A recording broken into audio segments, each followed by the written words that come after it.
Vamos a la palabra de Dios, amados hermanos. Hoy vamos a hacer un poquito inusual nuestra lectura para lo que será la exposición del texto de la palabra de Dios que vamos a estudiar. Les invito a que vayan primero conmigo a Mateo capítulo 5. Mateo capítulo 5.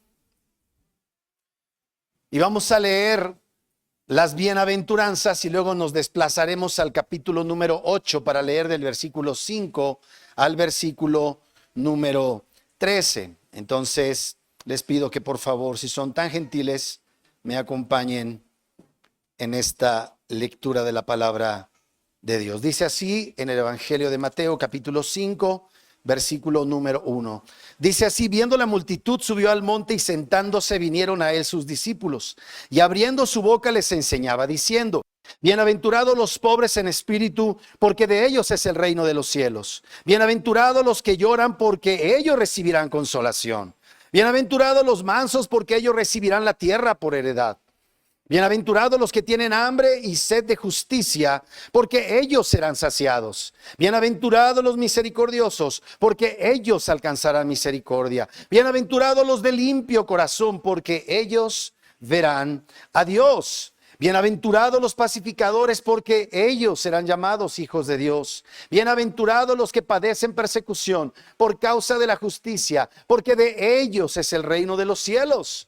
Bienaventurados sois cuando por mi causa os vituperen y os persigan y digan toda clase de mal contra vosotros, mintiendo. Gozaos y alegraos, porque vuestro galardón es grande en los cielos, porque así persiguieron a los profetas que fueron antes de vosotros. Mateo, en el capítulo número 8, versículos 5 al 13, leemos esta preciosa porción. Entrando Jesús en Capernaum, vino a él un centurión rogándole y diciendo: Señor, mi criado está postrado en casa paralítico, gravemente atormentado. Y Jesús le dijo: yo iré y le sanaré. Respondió el centurión y dijo: Señor, versículo 6, y diciendo el Señor, mi criado está... Y Jesús le dijo: yo iré y le sanaré. Respondió el centurión y dijo: Señor, no soy digno de que entres bajo mi techo. Solamente di la palabra y mi criado sanará. Porque también yo soy hombre bajo autoridad y tengo bajo mis órdenes soldados. Y digo a este: ve y va, y al otro: ven y viene. Y a mi siervo: haz esto, y lo hace. Al oírlo, Jesús se maravilló y dijo a los que le seguían: de cierto os digo que ni aún en Israel he hallado tanta fe. Y os digo que vendrán muchos del oriente y del occidente y se sentarán con Abraham e Isaac y Jacob en el reino de los cielos. Mas los hijos del reino serán echados a las tinieblas de afuera. Allí será y el crujir de dientes. Entonces le dijo al centurión: ve, y como creíste, te sea hecho. Y su criado fue sanado en aquella misma hora. Dios bendiga su palabra. Oremos. Bendito Rey soberano, gracias por la oportunidad maravillosa de poder estar reunidos en tu glorioso y santo nombre para el estudio de tu palabra y para la proclamación de tu gloriosa verdad. Amado Señor, yo te pido humildemente por los benditos méritos de nuestro Señor Jesucristo, que me ayudes, me unjas poderosamente, Espíritu de Dios, para hablar las gloriosas verdades que podemos observar de tu palabra, Señor. Que vivamos por ella, seamos reprendidos, que seamos alertados, que seamos sorprendidos, asombrados, y produzca esto en nuestras vidas un profundo sentido de gratitud, de asombro, de maravillosa humildad para vivir vidas que te honren y te exalten a cada instante de nuestras vidas. Gracias porque en tu misericordia nos salvaste. No por nuestra dignidad, sino por... Estamos siempre humildes, siempre asombrados, agradecidos y conscientes de esa maravillosa bondad con la que nos has tratado. Te damos gracias por medio de Jesucristo. Amén. El título de este sermón es: La fe de un desposeído puede más que la alcurnia de los herederos. La fe de un desposeído puede más que la alcurnia de los herederos. ¿Qué es alcurnia? Es esta idea, esta noción de superioridad que muchas veces los hombres manifiestan al compararse con otros. Este pasaje que acabamos de leer, concretamente el que está en Mateo 8, versículos 5 al 13, lo encontramos también de manera paralela en Lucas, en el capítulo 7, versículo 1 al 10. Les invito a que cuando lleguen a casa, ustedes lean este pasaje 7, 1 al 10. Y me parece que estoy creando problemas aquí. Hay varios puntos que quiero señalar. Hay como 3 aspectos fundamentales de esta narración de Mateo capítulo 8, versículos 5 al 13. Vamos a hablar del centurión, vamos a hablar de los herederos, vamos a hablar del Señor de la gloria y de la fe en el Señor de la gloria. Y vamos a ver también una advertencia tremenda que el Señor hace a los que son del reino de los cielos. Lo primero es que veamos al centurión. Punto número 1, el centurión. Un indigno gentil, pero bienaventurado. El centurión, un indigno gentil, pero bienaventurado. Mateo 8, 5 y 6.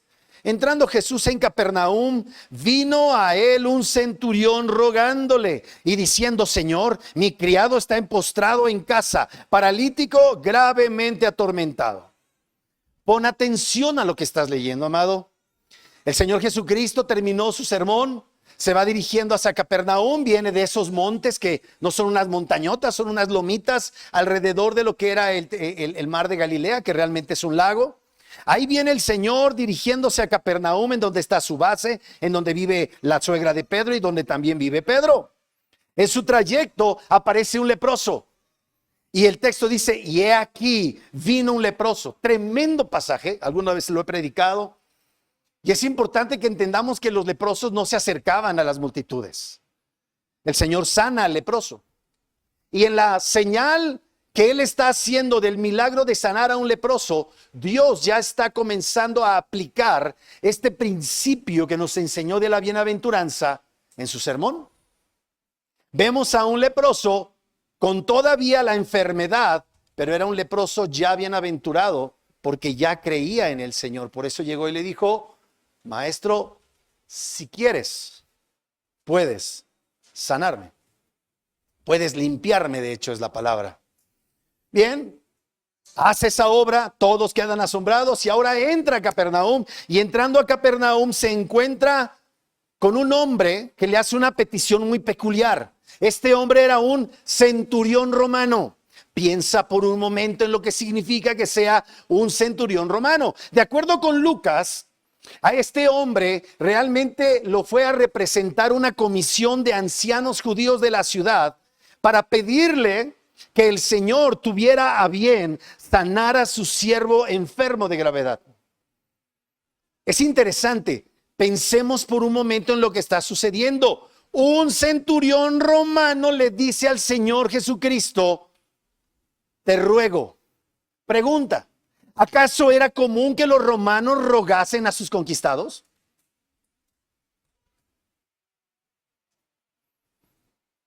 En el monte, el Señor ha hecho referencia de esa actitud abusiva que tenían los romanos hacia los judíos. Mira lo que dice en Mateo 5, 38 al 41.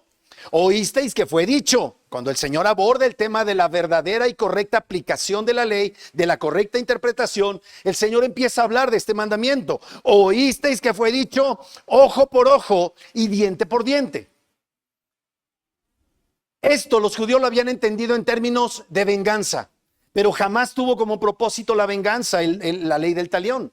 Era una ley que presentaba la correspondencia entre un agravio y el castigo correspondiente, pero ellos lo entendían como venganza. Oísteis que fue dicho: ojo por ojo y diente por diente.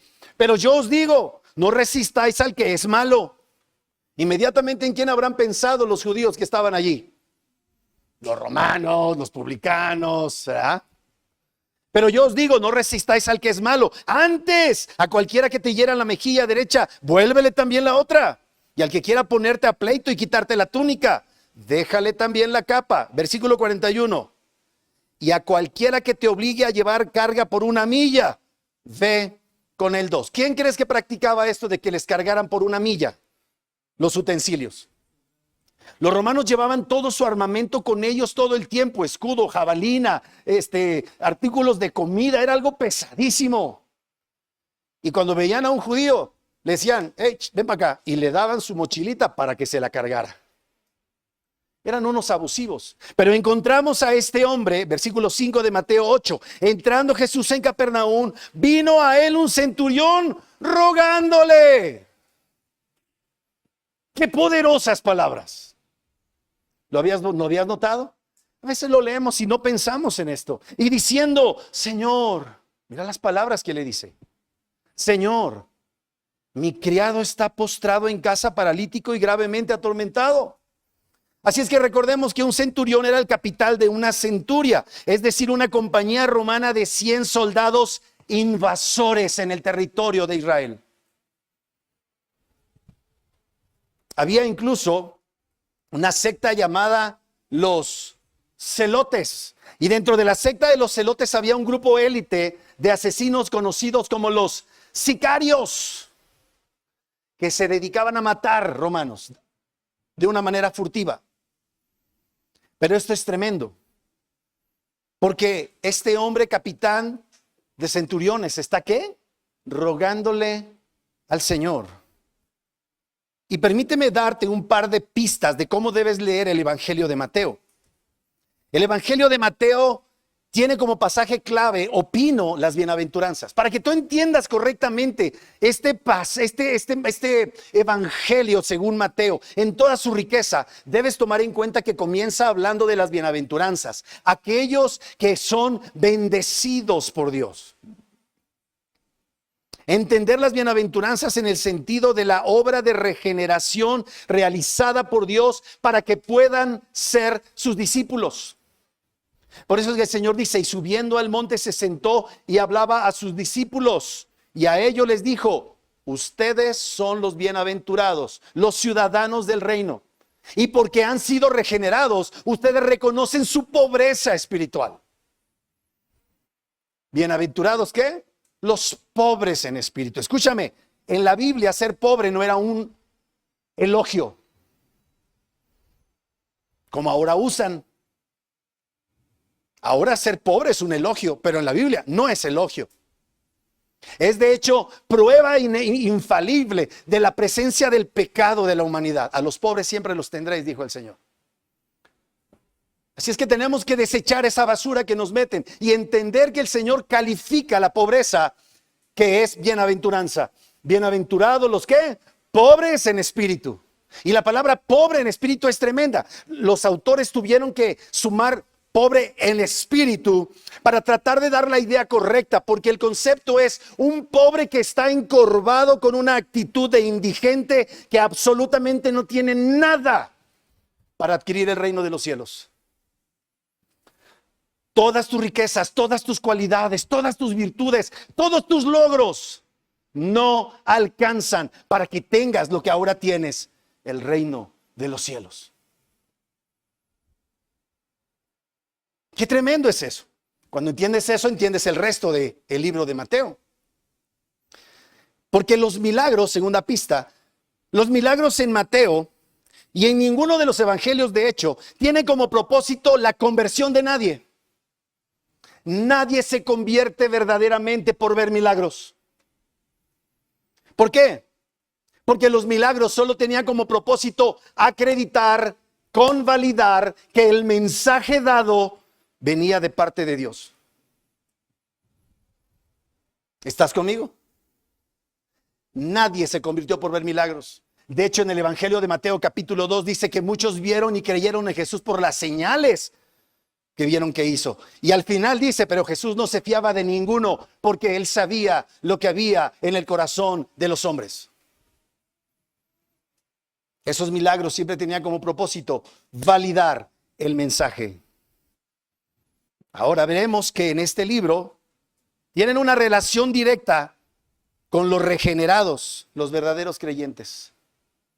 El Sermón del Monte, que abarca de los capítulos 5 al 7, van a demostrar por el poder de Cristo, ejerciendo milagros, que la palabra que Él trae es la palabra verdadera y absoluta. ¿Cómo termina el capítulo 3? Este es mi Hijo amado, en Él tengo complacencia. Así es que ahora en el capítulo 8, lo que vemos es que después del sermón del monte, el Señor está poniendo en práctica el sermón. Está señalando quiénes son los bienaventurados. Por eso sana a un leproso, por eso va a responder la petición de un centurión que le ruega acerca de la salud de su esclavo. Va a sanar a la suegra de Pedro. Las suegras tienen esperanza, mis amados. Va a calmar la tempestad para cruzar al otro lado del mar de Genesaret y salvar a 2 gergesenos endemoniados. Esos son los bienaventurados. Y es que los judíos tenían categorías de quiénes eran los bendecidos. Para ellos los ricos eran los bendecidos. Todos estos fueron sanados, todos estos fueron librados por una obra de la gracia soberana de Dios, quien los hizo bienaventurados y llevó a cabo milagros para que su mensaje fuera convalidado. Ser bienaventurado en la Biblia, ser bienaventurado en Mateo, es sinónimo de ser regenerado y justificado por medio de la fe. Por eso, Mateo 8:5 dice, entrando Jesús en Capernaum, vino a él un centurión, ¿qué? Rogando. Un centurión no rogaba, un centurión arrebataba, humillaba, demandaba, pero este centurión ruega. Por eso dice en Mateo 5:3, bienaventurados los pobres en espíritu, porque de ellos es el reino de los cielos. Este centurión es un hombre forjado en guerras, era un hombre frío, cruel, que menospreciaba la vida de los demás. Ese era el sello distintivo de un centurión romano. Pero este es un centurión humilde y compasivo, porque hasta va a pedir por su esclavo. ¿Sabes que en el Imperio Romano una persona de la ciudadanía romana podía disponer de su esclavo? Y por cierto, esos esclavos no eran de color. Eran normalmente de la zona de lo que ahora es Bulgaria y esos lugares eslavos. Por eso la palabra esclavo viene de eslavo. Eran güeros. Tremendo. Mateo 5, versículo 6 también dice, y diciendo Señor, en Mateo 8, 6 dice, y diciendo, Señor, mi criado está postrado en casa paralítico, gravemente atormentado. Encontramos a un hombre como el que describe Mateo 5, 5. Bienaventurados los mansos, porque ellos recibirán la tierra por heredad. ¿Cómo era un centurión romano? Era un conquistador, tomaba por la fuerza aquello que quería su imperio. Estaba dispuesto a morir por ello. Pero aquí encontramos a un hombre manso. Y también dice Mateo 5:7, bienaventurados los misericordiosos, porque ellos alcanzarán misericordia. La condición de este muchacho, criado, esclavo, siervo, era por cierto deplorable, porque dice que estaba postrado con parálisis y gravemente atormentado, y él fue movido a misericordia. Un centurión romano en condiciones normales mostraría misericordia a un esclavo. Lo más seguro es que lo dejara morir y adquiriera a otro. Pero ve la obra del Santo Evangelio. Mateo nos narra la obra de Dios en un centurión que expresa genuina preocupación, ruega por un esclavo que le era querido, que le era valorado. Solo uno nacido de nuevo se deshace de sus parámetros mundanos para rogarle a Dios. Amado, te pregunto, ¿tú le ruegas a Dios? Porque hay lugares en donde le ordenan a Dios. Yo me acuerdo que hace algunos años había un famoso salmista y una tipa que estaba usurpando el pueblo de Pastora se atrevió a decir, no aceptamos un no por respuesta, lo tienes que sanar. Y Dios no lo sanó, porque Dios no está dispuesto, amado, escucha, a que lo tratemos de esa manera. Él es el Rey soberano y nosotros, para poder rogarle a Dios, necesitamos ser bienaventurados, haber nacido de nuevo como este centurión. ¿Cómo se atreven los cristianos a demandarle de esa manera a Dios? Cuando la Biblia dice, Señor, aquí está mi petición, hágase tu voluntad. ¿Has renunciado a tus supuestos estatus para rogarle a Dios? ¿Ves tu propia incapacidad para obtener el reino de los cielos? ¿Puedes ver tu propia indignidad? Tú que ni siquiera eres centurión romano, ¿estás dispuesto a rendirle solo la gloria a Dios? Estas preguntas son cruciales en nuestras vidas. Y lo que vemos es aquí a un centurión, un indigno gentil desde la perspectiva de los judíos, pero de acuerdo con la Biblia, un bienaventurado. Pero piénsalo por un momento. A su manera, los judíos y los romanos presumían una alcurnia que no tiene valor delante de Dios. Los judíos, por eso demandaban señales. Fíjate, los judíos demandan señal, dice Pablo. Y los griegos, conocimiento, filosofía y sabiduría. Todos creen que tienen derecho de exigirle a Dios, pero todos somos indignos, judíos o gentiles, centurión romano o mexicano de la ciudad de Córdoba y de la Ciudad de México. Solamente la bienaventuranza te hace conocer tu estado de indignidad para que puedas entonces obtener lo que de otra manera no podrías, sino por la obra de Cristo, el reino de los cielos. Tienes aquello que no puedes comprar por la gracia bendita de nuestro Dios. La verdadera alcurnia desde la perspectiva bíblica es la de los bienaventurados. Tremendo pasaje. Te pregunto, ¿eres un indigno bienaventurado? Contéstatelo para ti mismo. Pero los que se saben indignos son los que son dignos, de acuerdo con la palabra de Dios. Segunda cosa que quiero llamar su atención. El Rey de la Gloria siempre dispuesto a servir con humildad. Vamos a centrarnos por un momento en nuestro Señor Jesucristo. Mateo 7:7. Jesús le dijo, yo iré y le sanaré. Qué maravillosa respuesta del Dios encarnado. Yo iré y le sanaré. Alguien dijo, no tiene mucha complicación que tú y yo vayamos a otra cultura a predicar el evangelio. Difícil es que Dios, segunda persona de la Trinidad, se haga hombre y venga a la tierra. Ustedes recordarán en el capítulo número 2 del libro de Marcos, cuando él sanó a este hombre y él le dijo, hijo, tus pecados te son perdonados. Todos esperaban que lo sanara. Pero ¿qué hace? Le perdona. ¿A qué iba ese hombre paralítico? No a ser sanado. Quería perdón. Y el Señor le dijo, hijo, tus pecados te son perdonados. Resultados, empezaron a cavilar los fariseos. ¿Cómo se atreve a decir que perdona sus pecados? Solo Dios puede. Y el Señor, conociendo sus corazones negros, les dijo, ¿por qué caviláis así en vuestros corazones? ¿Qué es más costoso? ¿Qué es más difícil? Decirle a este hombre, tus pecados son perdonados, o decirle, levántate, toma tu lecho y anda. Pues para que sepan que el Hijo del Hombre tiene autoridad, el poder, y legítimamente es el único que puede perdonar pecados, lo que está diciendo es, yo soy Dios. Levántate, toma tu lecho y anda. Y aquí vemos a Jesús, el Rey de la Gloria. Yo iré y le sanaré. ¿Cuántas veces nos han dicho a nosotros, oye, tengo esta necesidad? Déjame orar por ti, y ni oramos. Oye, tengo este problema, ¿oras por mí? Sí, voy a orar por ti, ¿verdad? Esta, amados hermanos, es una afirmación sorprendente y concisa de la gloria del Dios en el que tú y yo creemos. Es enfático el griego original en que está escrita esta expresión, es como diciendo, yo mero voy, yo mismo, cuenta con ello. ¿Qué manera de responder de Dios a un bienaventurado que se sabe indigno y que por la gracia de Dios es hecho digno? Tremendo. Mira ahora la respuesta de este centurión bienaventurado. Él mandó una comisión de acuerdo con Lucas 7. Él sabía cómo iba a responder el Señor. En Mateo 7:8 dice así, respondió el centurión y dijo, Señor, no soy ¿qué?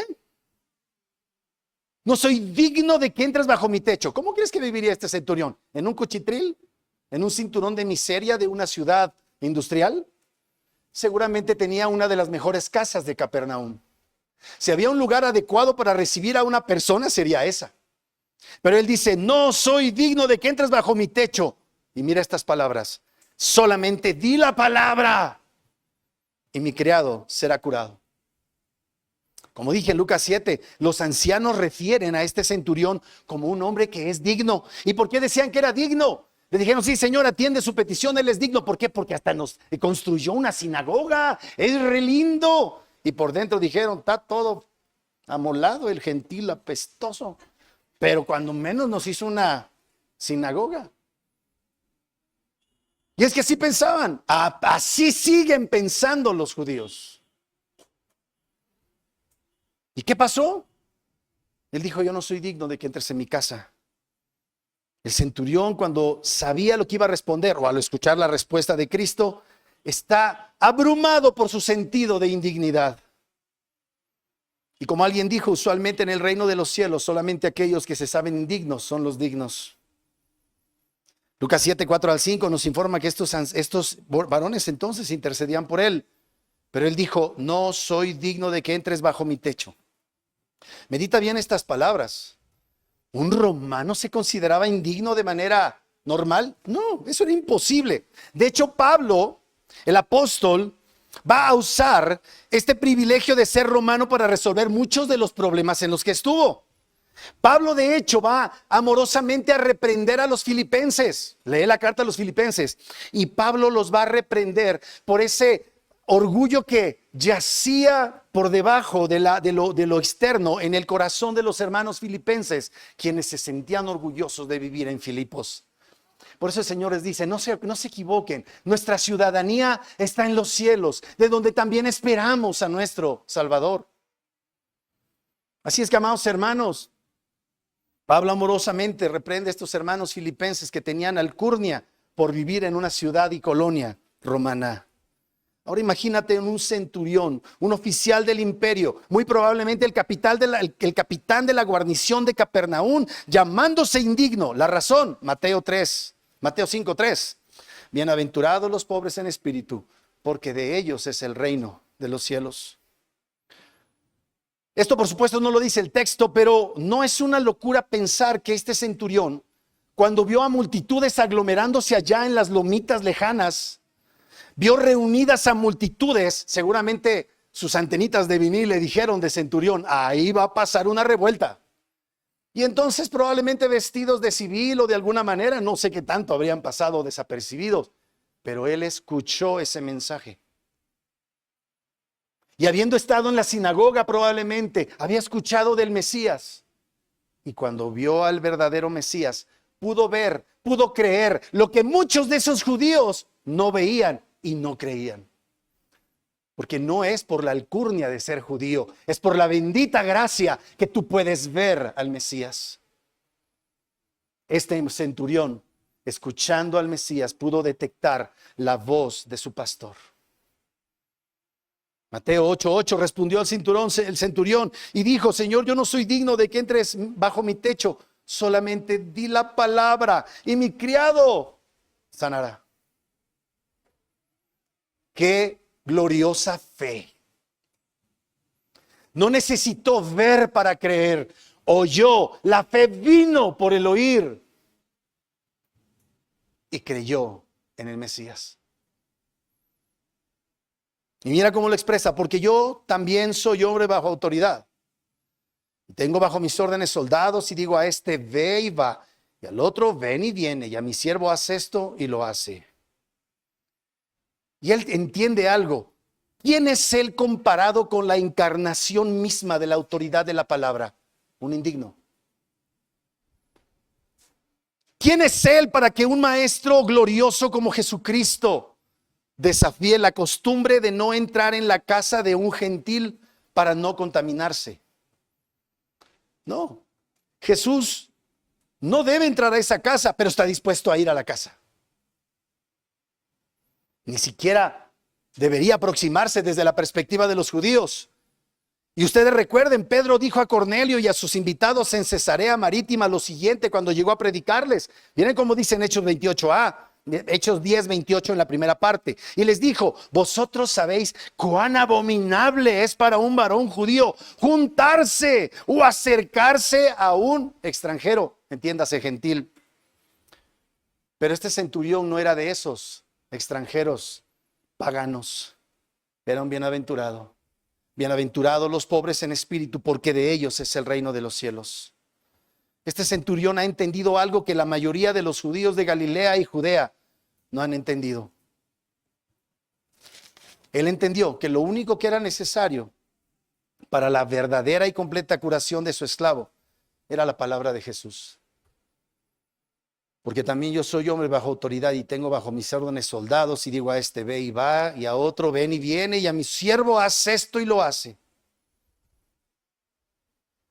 Él reconoce: mi autoridad y poder son limitados, los tuyos, Jesús, son ilimitados. Este gran Señor, el Mesías de Israel, tiene poder y autoridad absoluta. Qué tremendo. La pregunta es: ¿de dónde obtuvo este centurión este conocimiento? Pues ya lo dije, muy probablemente de la sinagoga, muy probablemente ahí mismo, en esas colinas cercanas a Capernaum, en donde el Señor dio el sermón del monte.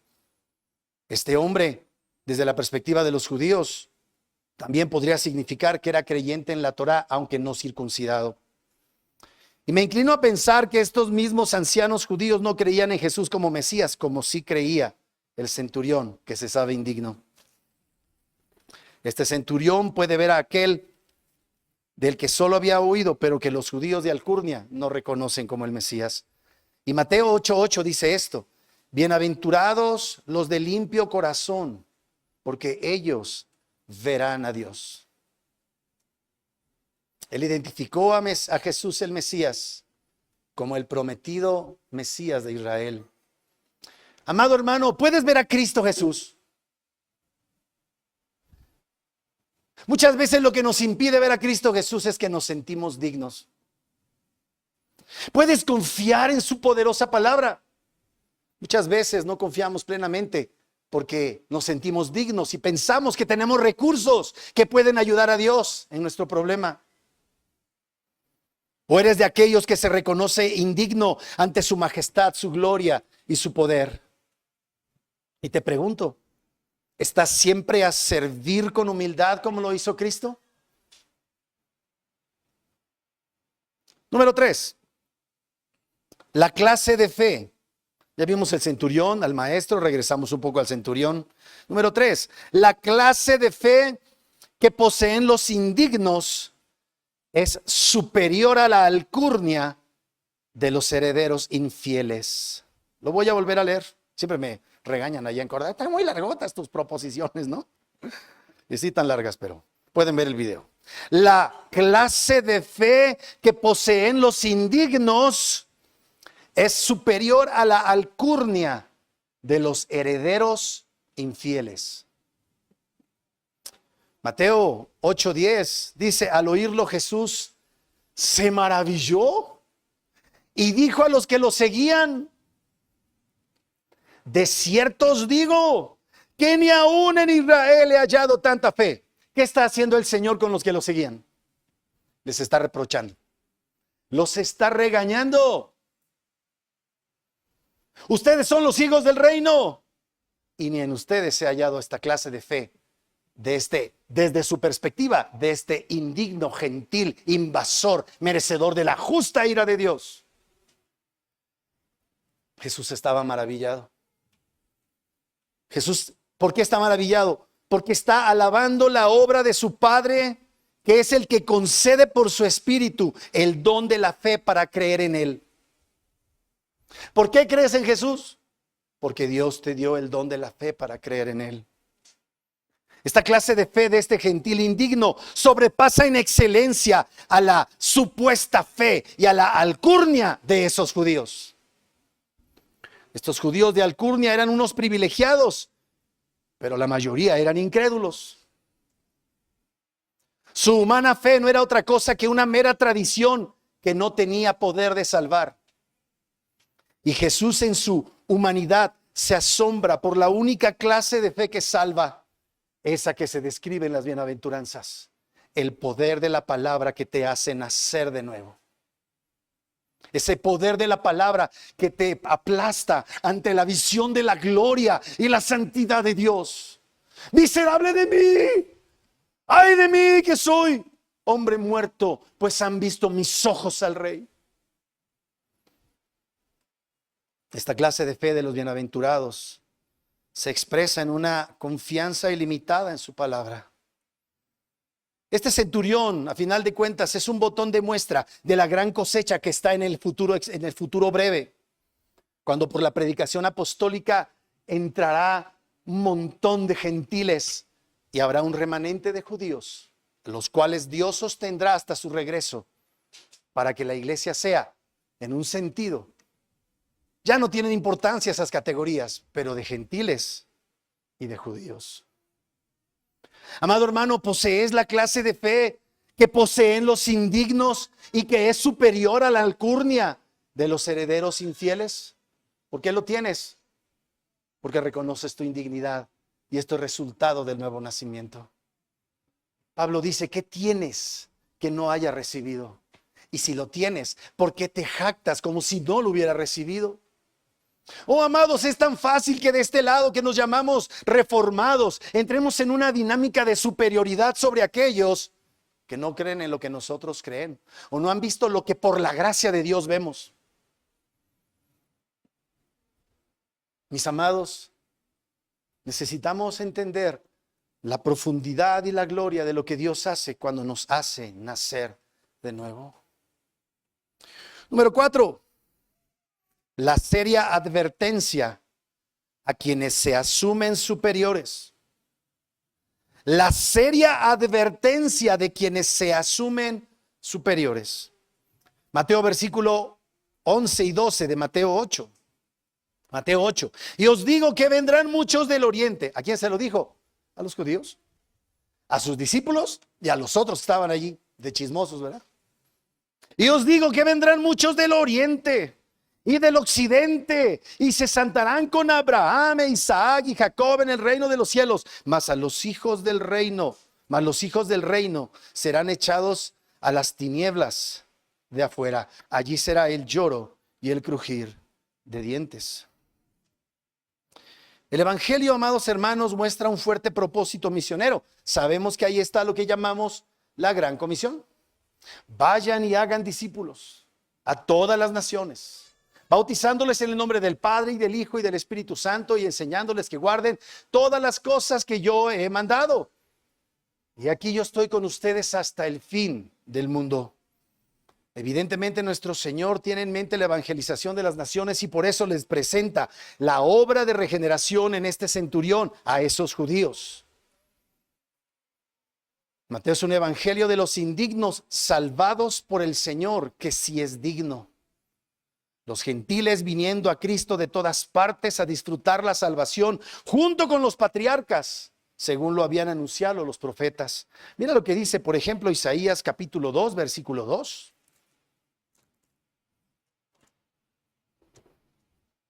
Isaías capítulo 2, versículo 2 y 3. Acontecerá en lo postrero de los tiempos que será confirmado el monte de la casa de Jehová como cabeza de los montes y será exaltado sobre los collados y correrán a él todas las naciones. Por eso vino un sujeto indigno desde la perspectiva judía, centurión, a rogarle, sana a mi esclavo. Versículo 3, y vendrán muchos pueblos y dirán, venid y subamos al monte de Jehová, a la casa de Dios de Jacob, y nos enseñará sus caminos y caminaremos por sus sendas. Porque de Sión saldrá la ley y de Jerusalén la palabra de Jehová. Isaías capítulo 11, versículo 10.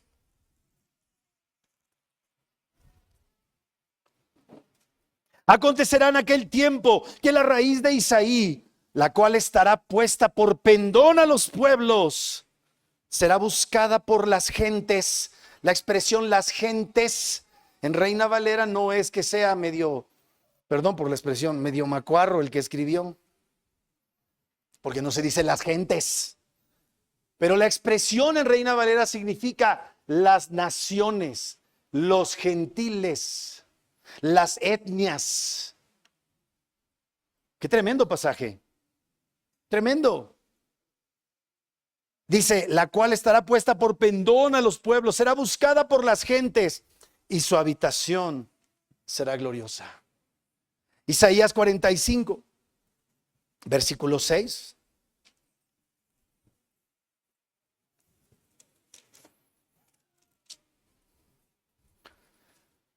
Versículo 5. Yo soy Jehová y ninguno más hay.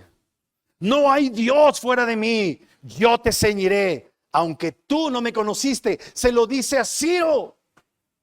Lo usó y lo llama de hecho Mesías, pero no lo conoció. Versículo 6, mira cómo dice: para que se sepa desde el nacimiento del sol hasta donde se pone, que no hay más que yo Jehová, y ninguno más que yo. Y aquí estamos tú y yo, descendientes de chichimecas, totonacas, mijes, otomíes y quién sabe qué otra mezcla, hasta árabe debe haber en nuestra sangre. El otro día me dijeron que hay unos morenazos de fuego, unos negritos en mi ascendencia. Yo que soy escandinavo. Hasta aquí llegó Cristo. Y da de prueba de botón a este precioso centurión que se sabe indigno. Amado, ¿te sabes indigno? Tienes esta fe, la gloriosa fe que salva. ¿La tienes? Qué bendita gracia ha tenido Dios para contigo. Porque tú y yo no merecíamos esto. Y ahora nos llamamos pueblo. Y precisamente por eso debemos tener cuidado de las advertencias que el Señor nos hace. El Señor pasa de la sanidad de un hombre que era un esclavo a hablar de las bendiciones de la salvación que se describen, por ejemplo, por el simbolismo de sentarse o reclinarse. Muchos vendrán de oriente y de occidente y se sentarán, se reclinarán en un banquete con Abraham, Isaac y Jacob. Y ustedes, judíos, no van a entrar. En una mesa llena de manjares. Y amados, no hay que perder de vista que aunque en el Antiguo Testamento la mayoría de creyentes eran hebreos, judíos, hubo también creyentes gentiles, como Rahab, Ruth, Urías, Eteo, Naamán, que eran minoría en el Antiguo, pero que ahora, por la gracia de Dios, somos una inmensa mayoría. Mateo 8:12, mas los hijos del reino serán echados a las tinieblas de afuera. Allí será el lloro y el crujir de dientes. Dice ahí los hijos del reino. Se refiere en ese momento a los judíos. Pero en nuestros tiempos se podría estar dirigiendo a nosotros. Estos que habrían disfrutado de muchos privilegios del reino, pero que serán echados a las tinieblas de afuera. Y ustedes lo saben, parte de nuestra enseñanza es la realidad de una iglesia visible y una iglesia invisible. ¿De cuáles somos?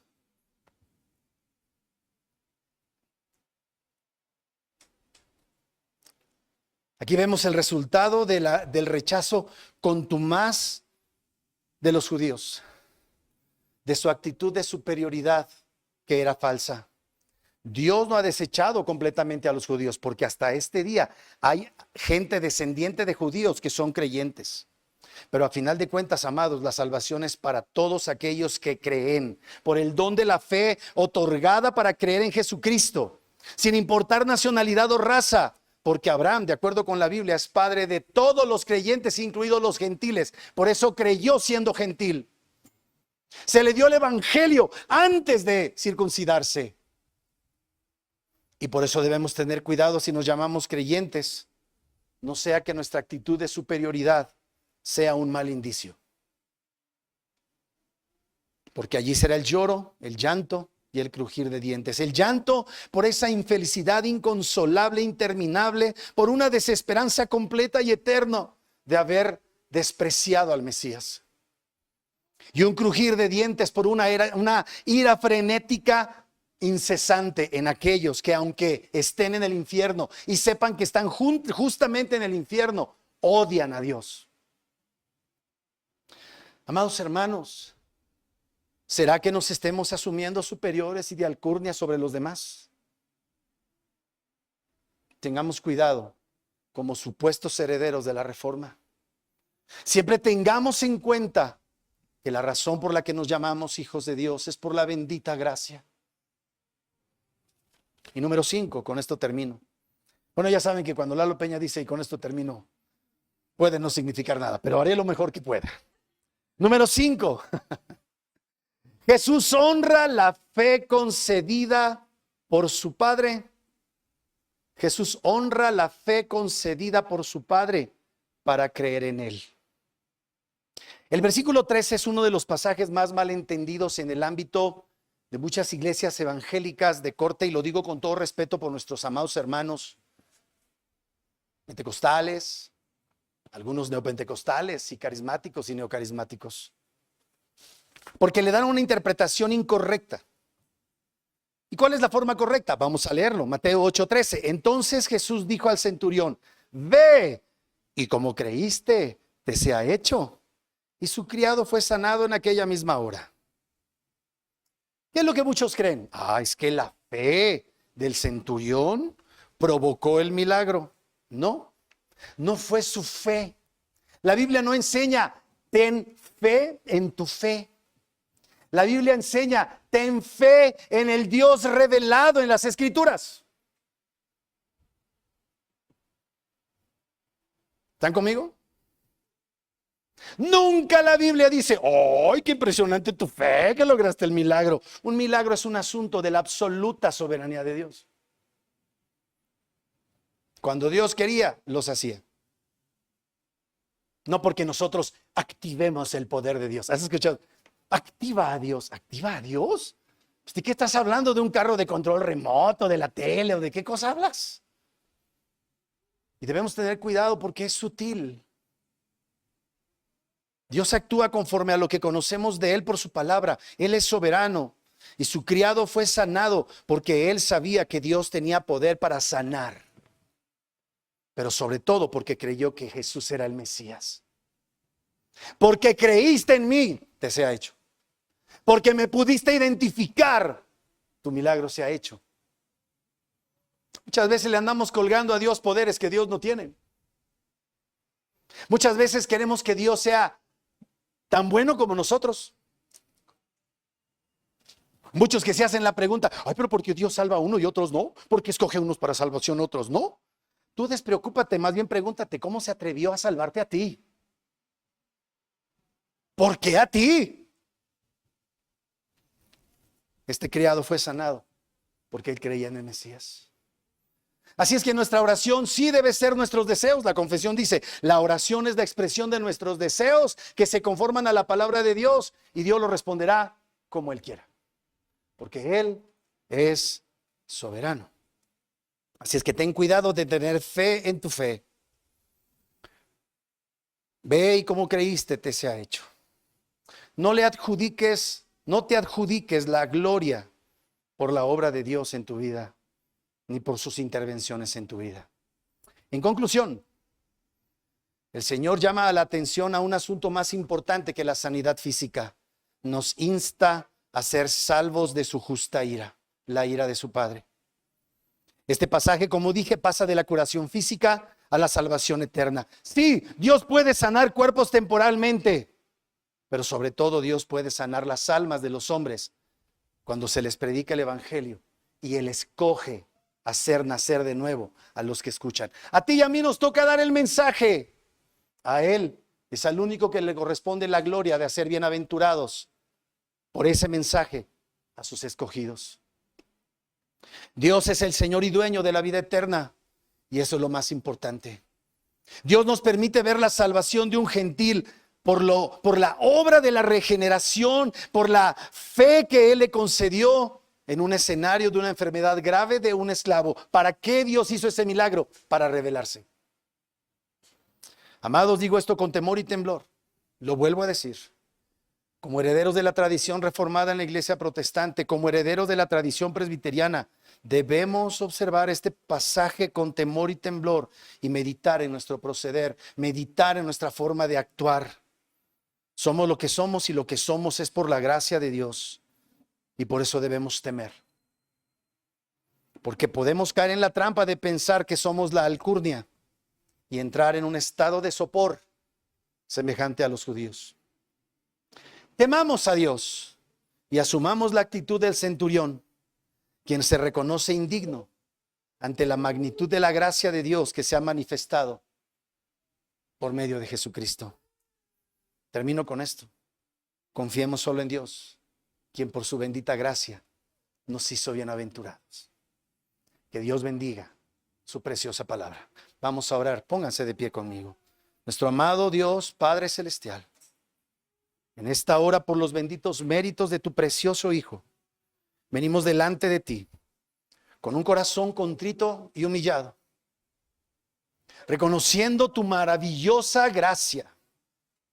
Hoy, Señor, en este día, en el día de reposo, venimos a descansar en tu obra. Gracias, Señor Dios amado, por concedernos el reposar de nuestras obras, para venir a reposar en tus obras.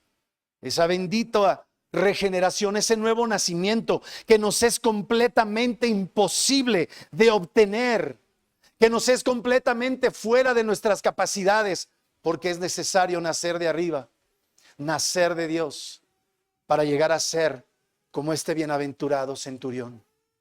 Hoy, Señor, renunciamos a toda actitud soberbia. Hoy, Señor, renunciamos a toda categoría humana para determinar quién es digno y quién no lo es. Y nos abrazamos, Señor, a tu bendita gracia, por la cual podemos llamar Padre a tu Padre, por la cual podemos llamarte Señor, como dice Pablo. Nadie puede llamarte Señor sino por el Espíritu de Dios.